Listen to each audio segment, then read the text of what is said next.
menos. Eu sou o professor Gustavo Pioski, professor de Física. Estou aqui para gravar para vocês mais uma videoaula aí. Hoje vamos falar um pouco sobre mecânica, tá? Lembrando de vocês acompanharem as nossas aulas aí na TV Assembleia e nos canais do YouTube aí da TV Seduc, do Governo do Estado do Maranhão e da Rádio Timbira.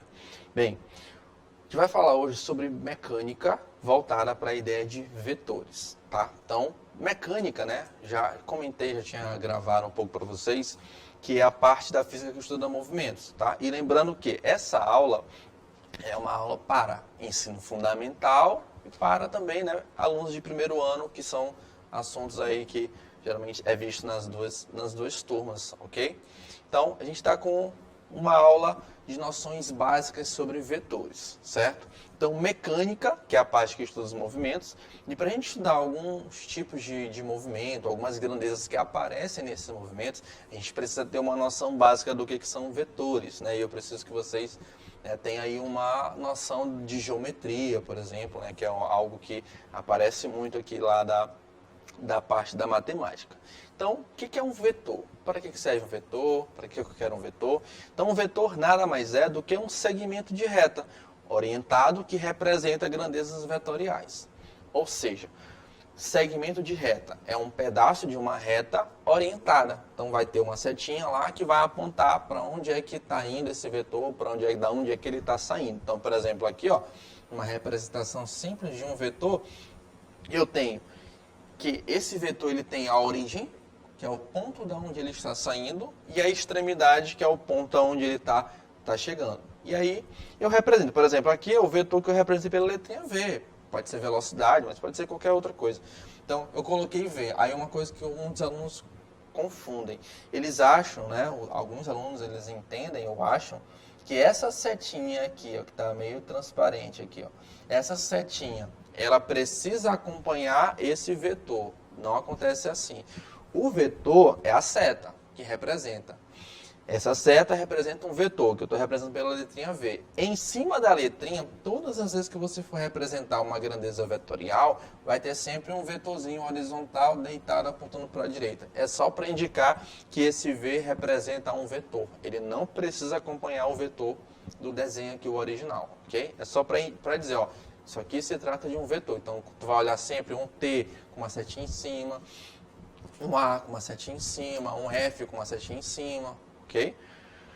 E eles são utilizados para representar grandezas vetoriais. O que acontece?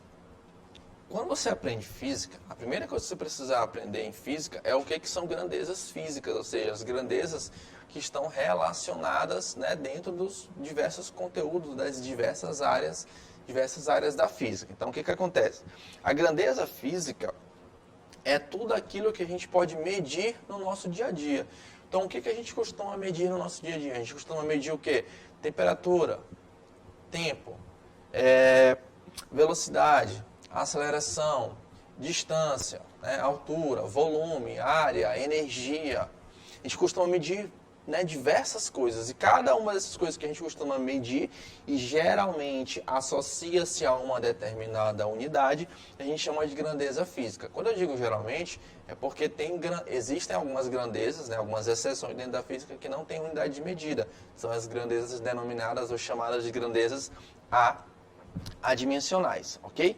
Então, grandeza física é tudo aquilo que pode ser medido. E o que são grandezas físicas vetoriais? Bem, as grandezas físicas vetoriais são grandezas físicas que necessitam de intensidade, que é a mesma coisa que módulo, direção e sentido para ser caracterizada. Olha aí, ó. Elas precisam ter intensidade, que é a mesma coisa que módulo. E o que é intensidade? É o número, é o valor da grandeza com a unidade, se ela tiver unidade.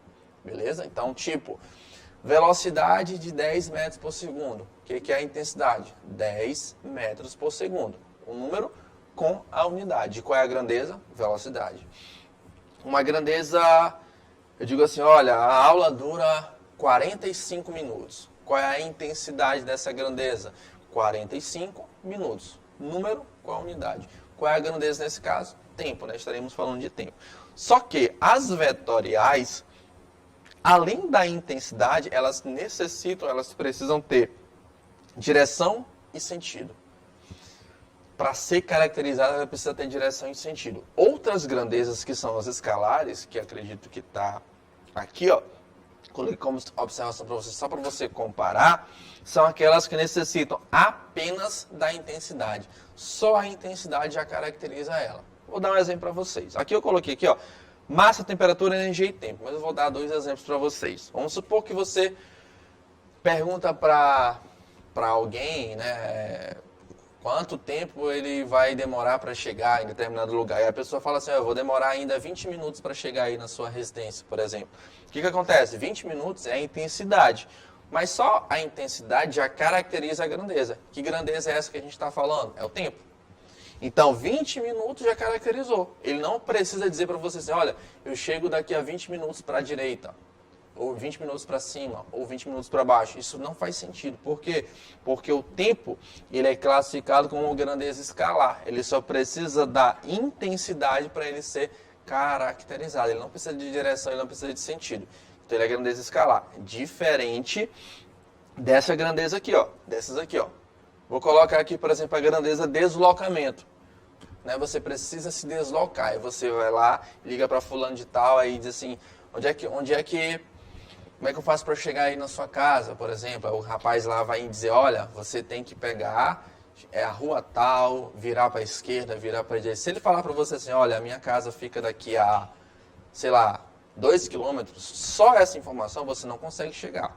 Não é não? Você vai precisar de ter o quê? Direções, precisar ter sentido para caracterizar aquilo. Por isso aqui, o deslocamento ele é caracterizado como uma grandeza física vetorial.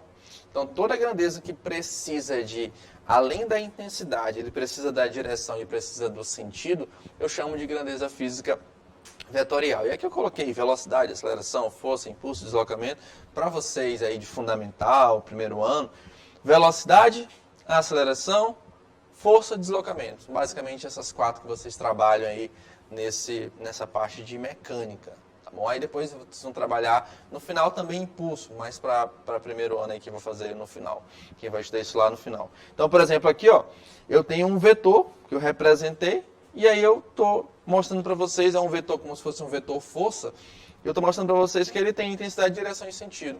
Olha a intensidade dele, a intensidade é o valor, é uma força de 5 newtons, está aqui ó, a intensidade dele.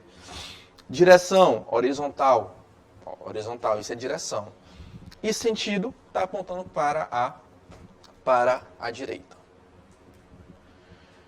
Bem, aqui eu já falei dessa observação para você poder ter essa ideia e a gente vai para a parte que nos interessa aqui. Bem, eu já sei o que é um vetor, eu já sei para que ele serve e eu sei o que é uma grandeza física vetorial. Agora eu preciso somar vetores, eu preciso trabalhar com operações vetoriais. Soma de vetores inicialmente que é mais cobrada, que é a, vamos dizer assim, a básica para você entender. Entender isso aqui, a subtração ela fica fácil, a decomposição também, acho que não vai ter muita dificuldade, mas vamos lá. Quando a gente soma vetores, a gente fala o seguinte, eu vou somar 2 vetores aqui, por exemplo. Quando eu estou somando, eu estou determinando um vetor soma ou um vetor resultante. Ou seja, um único vetor que represente todos os vetores envolvidos. Então, vamos supor que tu tenha 2 vetores, pode ser 2, 3, 4. Tu tenha vários vetores ali associados, você vai precisar somar eles. O que é somar? É determinar um vetor resultante, ou seja, um único vetor que represente os demais. Imagina uma força.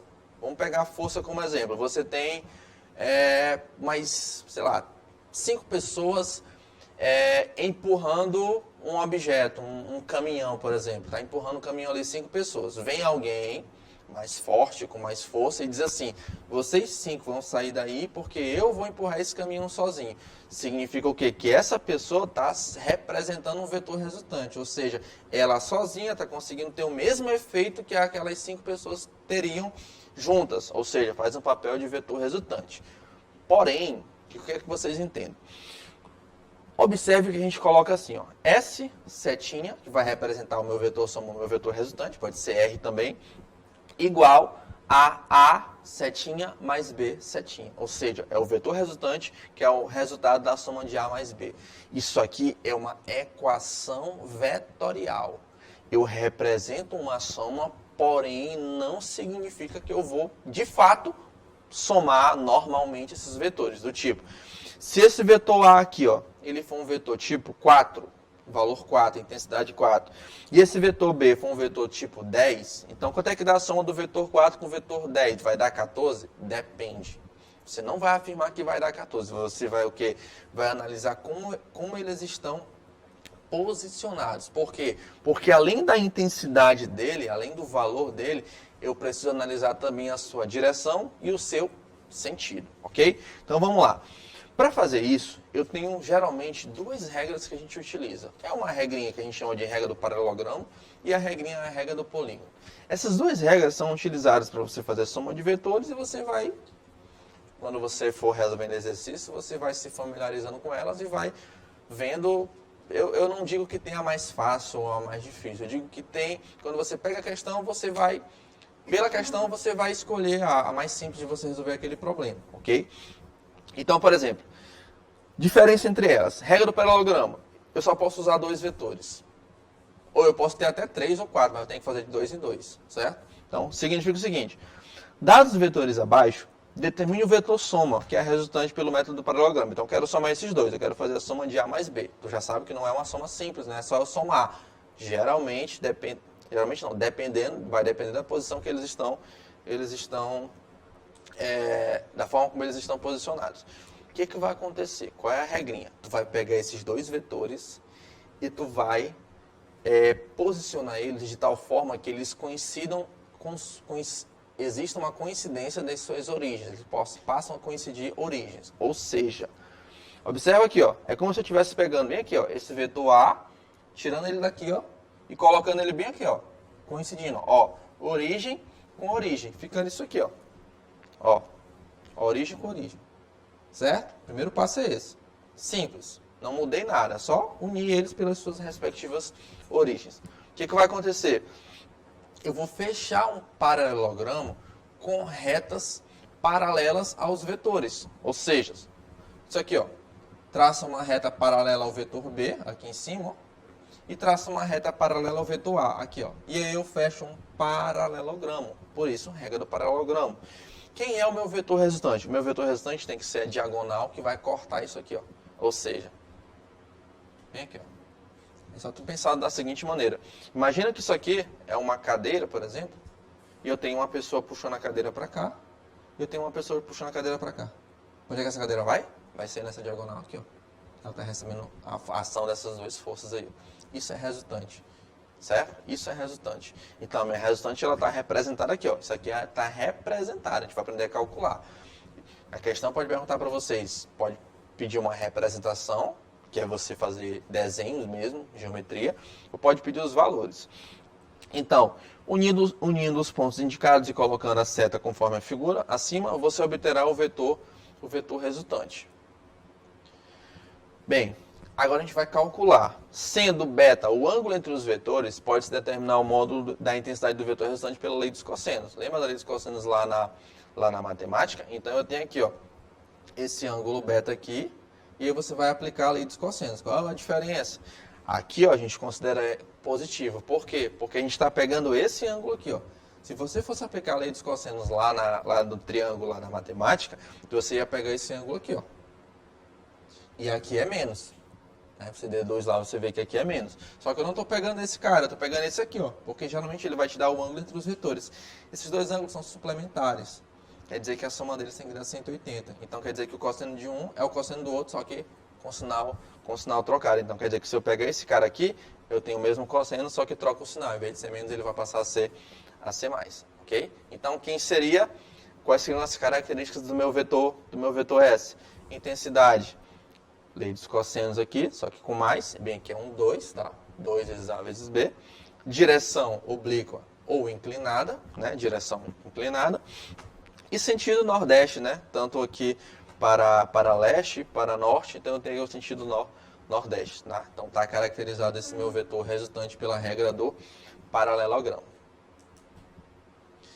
Bem, eu tenho aqui, ó, 3 casos especiais. São casos que aparecem muito para vocês e vocês precisam aprender isso aqui. Esses casos especiais, todos eles vêm dessa regrinha paralelogramo, né? Mas você não precisa estar aplicando ela toda vez, não. Você pode fazer direto aí que não tem problema nenhum. Então, por exemplo, essa regrinha aqui geral que nós vimos, ela serve para qualquer ângulo. Então, esse ângulo aqui pode ser 30, pode ser 45, pode ser 60, né? Os ângulos notáveis. Pode abrir mais esse negócio aqui, passar para um ângulo maior do que 90, 120, por exemplo, 150. Continua valendo. Porém, tem 3 ângulos que ficam mais fáceis, que são os casos especiais que vocês vão determinar. Quais são eles? Eu tenho aqui, ó, ângulo de 90 graus, que é um ângulo reto. Ou seja, quando esses vetores eles estão perpendiculares. Isso quer dizer o quê? Que eles formam 90 graus. Eu teria aqui, ó, o vetor A, vertical para cima, vetor B, horizontal para a direita. Se você fechar o paralelogramo aqui, ó, reta paralela. Aqui ficou um paralelogramo do tipo retângulo, né?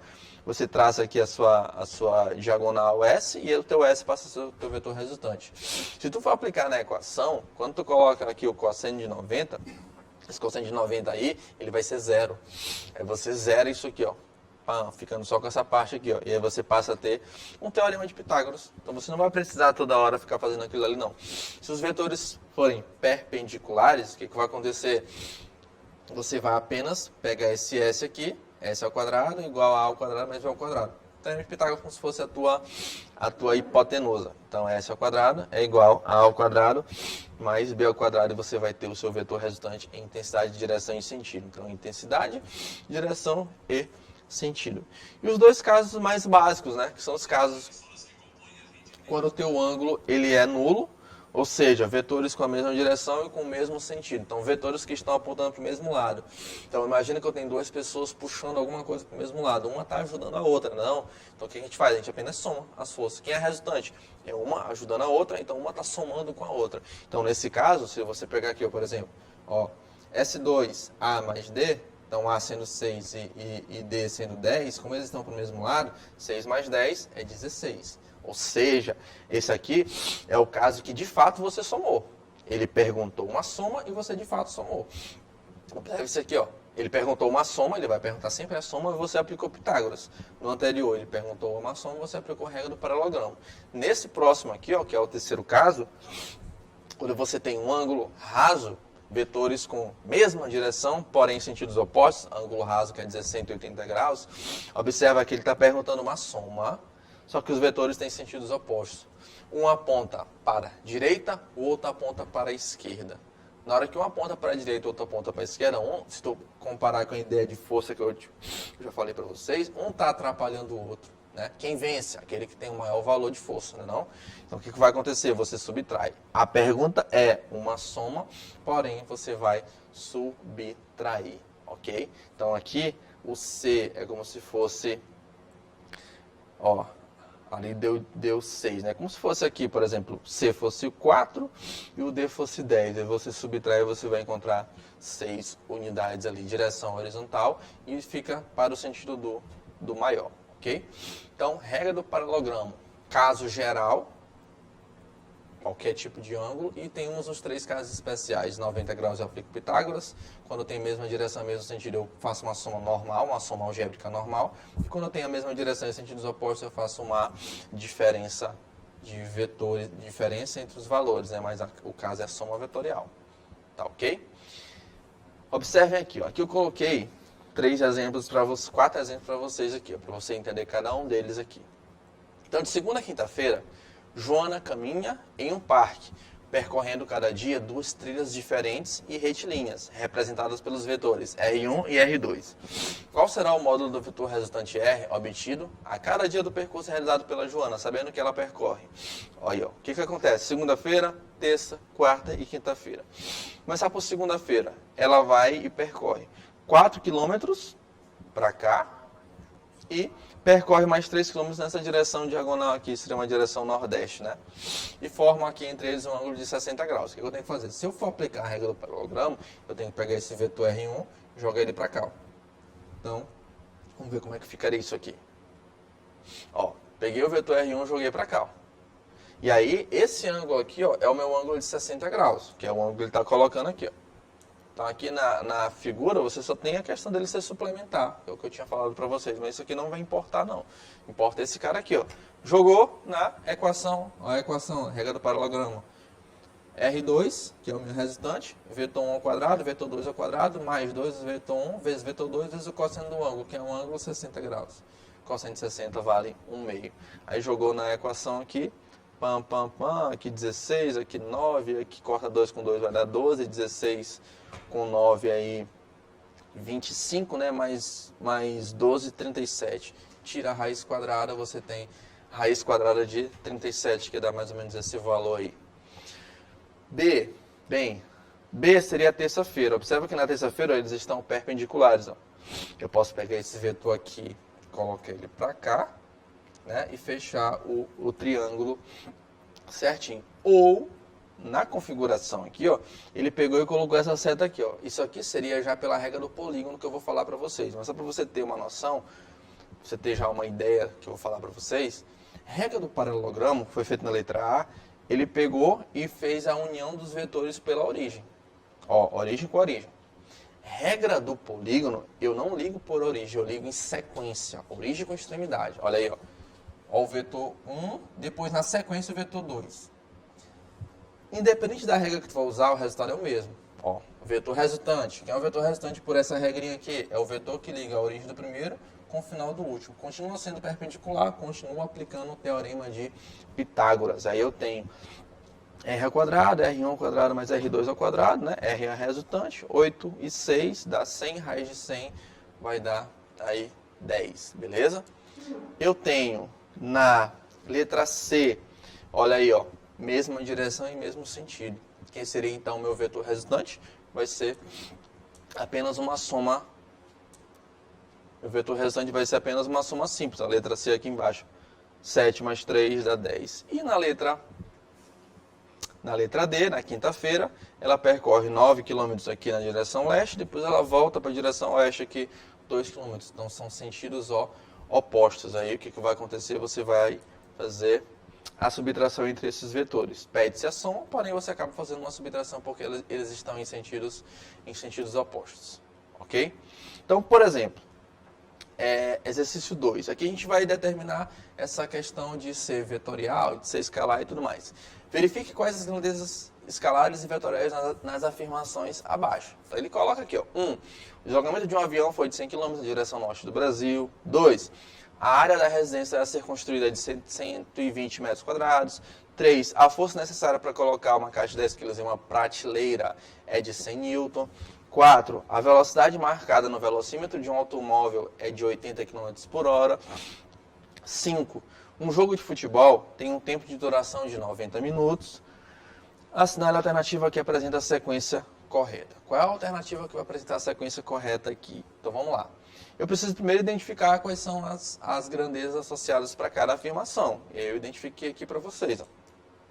Ó, deslocamento, área, força, velocidade e tempo. Deslocamento, vetorial. Nós falamos lá atrás, para dar um deslocamento, preciso dar uma direção, preciso dar um sentido. Área, não. Vou comprar uma casa de 10 metros sem uma área construída de, sei lá, 300 metros quadrados, por exemplo.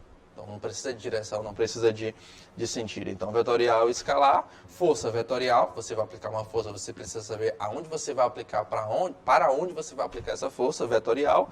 Velocidade também é vetorial, né? Apesar de a gente trabalhar com ela às vezes de maneira escalar. E tempo eu também dei como exemplo de escalar. Então seria o que? Vetorial, escalar, vetorial e escalar. Então vetorial, escalar, vetorial e escalar, letra D de dado. E aqui eu tenho a regra do polígono, que foi utilizada na letra B. Então ela é utilizada na adição de qualquer quantidade de vetores. Enquanto a regra do paralelogramo você vai precisar fazer de 2 em 2, ou o ideal é fazer quando você tem 2, para a regra do polígono eu posso fazer com quantos vetores você tiver. Geralmente, se usa a regra do polígono para trabalhar com representações, né? Assim, geralmente, mas depende muito do que a questão vai te dar. Como eu falei, não tem o mais fácil ou o mais difícil. Então a regra é fazer coincidir a extremidade de um vetor, que é a ponta da seta, com a origem do outro. Ou seja, é ligar eles em sequência, a origem com extremidade, a origem com extremidade. O vetor soma, também chamado de vetor resultante, será o vetor que une a origem do primeiro com a extremidade do último. Ou seja, o vetor resultante, que é o que tu está procurando achar, ele vai ser o vetor que vai fazer a união entre o comecinho do primeiro vetor, que é a origem do primeiro vetor que tu colocou, com a extremidade, ou seja, o final do último vetor que tu colocou. Não interessa se foram 2, se foram 3, se foram 4. Vai ter que ligar o começo, a origem do primeiro que você colocou, com a extremidade do segundo. Assim formando a extremidade do último. Assim formando o que a gente chama de polígono, né? Fechando um polígono. Você pode encontrar no livro também aí com o método da poligonal. Ok? Então, por exemplo, eu tenho aqui, ó, um jogador de golfe necessita de 4 tacadas para colocar a bola no buraco. Os 4 deslocamentos estão representados na figura. Então ele fez aqui, ó, ele bateu a primeira vez D1, deslocamento D1, daqui ele bateu D2, daqui ele bateu D3, daqui ele bateu D4. 4 deslocamentos na bola. Ele dá os valores dos deslocamentos, ele diz, ó, D1, 15 metros, D2, 6 metros, D3, 3 metros, D4, 1 metro. A distância inicial da bola ao buraco era em metros igual a quanto? Qual era a distância inicial do buraco? Ou seja, bola aqui, buraco aqui. Eu preciso fazer essa ligação aqui, ó. Lembra que eu falei para vocês que a questão vai induzir vocês a resolver por determinado método? Aqui eu tenho 4 vetores, então aqui cabe fazer método do polígono. Então o que eu faço? Eu faço apenas a ligação aqui, ó.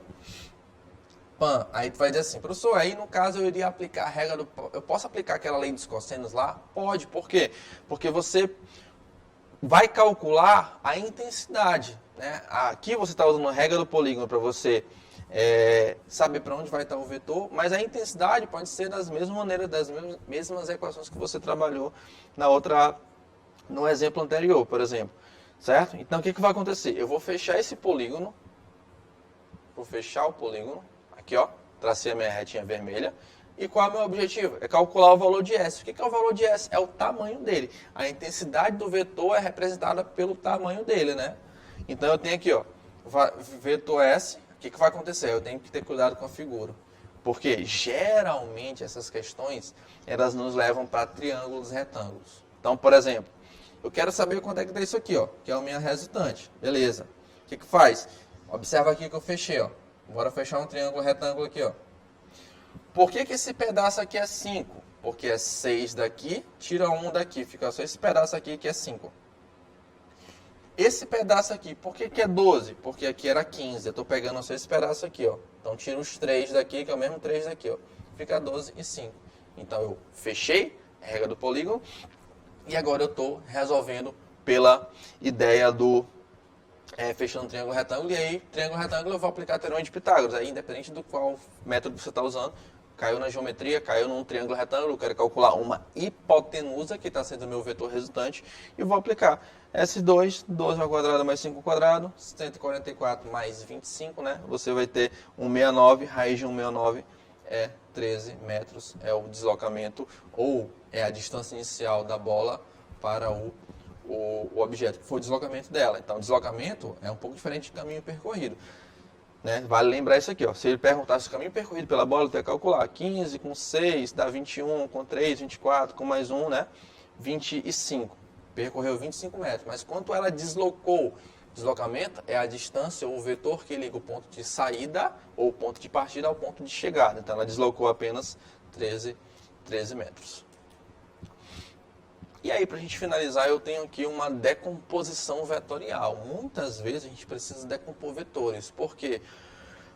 Quando você pega um vetor, você aplica, por exemplo, uma força em uma determinada... Vamos supor, tá aqui que você tem uma caixa aqui parada e você começa a puxar essa caixa por uma corda e essa corda está tipo em uma diagonal, você está aplicando força em duas direções. Você está aplicando tanto a força na horizontal quanto a força na vertical. Você acaba tendo, em alguns momentos, tendo que decompor essa força, ok? Então, na física, costumamos dizer que qualquer tipo de grandeza vetorial pode ser decomposta. Essa decomposição ela é realizada no plano cartesiano como referencial de orientação. Plano cartesiano, eixo de coordenadas aí, tá ali na figura para vocês. Veja a figura ao lado, onde temos um vetor V que se origina no ponto de origem do plano cartesiano. Então, bem que eu tenho um vetor V, ó. Esse vetor V, ele não está nem em X e nem em Y, ele está em uma direção, em uma diagonal aí. O que vai acontecer? Eu preciso saber qual é o efeito, ou qual é a componente, qual é a decomposição dele para o eixo X, qual é a componente dele para o eixo Y. Isso vai ser baseado pelo ângulo que ele está formando. Bem, quando você decompõe, você vai ter aqui um vetor, eu vou chamar de Vx, que seria a velocidade em cima do eixo X, e eu teria aqui o vetor Vy, que seria a velocidade em cima de Y, ok? E aí você vai fazer o quê? Bem, esses vetores aqui, ó, se você pegar Y e X, se eu somar eles dois vetorialmente, vai ter V. Só que o nosso objetivo aqui não seria somar, nosso objetivo aqui é determinar as componentes vetoriais. Ou seja, essas componentes a gente determina ela por triângulos, né, por trigonometria. Então, quando você pega esse ângulo aqui, ó, se você aplicar, por exemplo, aqui seno, aplicar cosseno, pegando esse VY e projetando ele aqui, ó, fechando o triângulo, você vai, seno, quem seria o seno? Cateto oposto, que seria VY, sobre a hipotenusa. Aí você vai ter aqui, ó, VY seria V vezes seno de θ. Consequentemente, se você for fazer cosseno, seria V sobre esse, seria cateto adjacente, que seria Vx sobre V, você ia ficar com Vx igual a V vezes o cosseno de θ. Então, depende do ângulo, tá? Depende de onde vai ter esse ângulo para você saber quem é seno e quem é cosseno. Então, só para finalizar aqui, para a gente fechar a aula de hoje, eu tenho aqui, ó, uma força de módulo igual a 10 N, ela é aplicada em um corpo com um ângulo de 30 graus. Então, ali eu tenho uma força aplicando com um corpo de 30 graus, com um ângulo de 30 graus. Como mostrado na figura a seguir. Quais são as componentes de X e as componentes de Y? Bem, uma dica que eu vou dar para vocês. A força está aqui, ó. Ele quer saber quem é Fx, quem é Fy, que são essas componentes. A força, a componente que estiver próxima do ângulo, geralmente não. A componente que estiver próxima do ângulo eu uso para cosseno, né? Então, eu vou colocar assim, ó, f de x é quem? É f vezes seno cosseno. Que é f de y? É f vezes seno cosseno. Quem está próximo do vetor é cosseno. O que sobrou é seno. Ou seja, na hora que eu for determinar, eu vou ter aqui, ó, f de x é o vetor, é a componente que está próxima do ângulo. Então, o que vai acontecer? F de x é f vezes o cosseno de θ, enquanto quem sobrou foi fy é f vezes seno de θ. Então, o que seria fx? Seria a força vezes o cosseno de 30, que é a raiz de 3 sobre 2, 5 raiz de 3. Quem seria fy? Seria a força vezes o seno de 30, que é 10 vezes o meio, que vai ser igual a 5 newtons. E aí você vai ter, aí, respectivamente, como sendo 5 raiz de 3 e 5 esses valores aí, ok? Então, foque nos estudos, fique em casa e não esqueça de acompanhar nossas aulas na TV Assembleia e nos canais do YouTube da TV Seduc, TV Governo do Estado e Rádio Timbira, ok? Fique em casa e fique com Deus.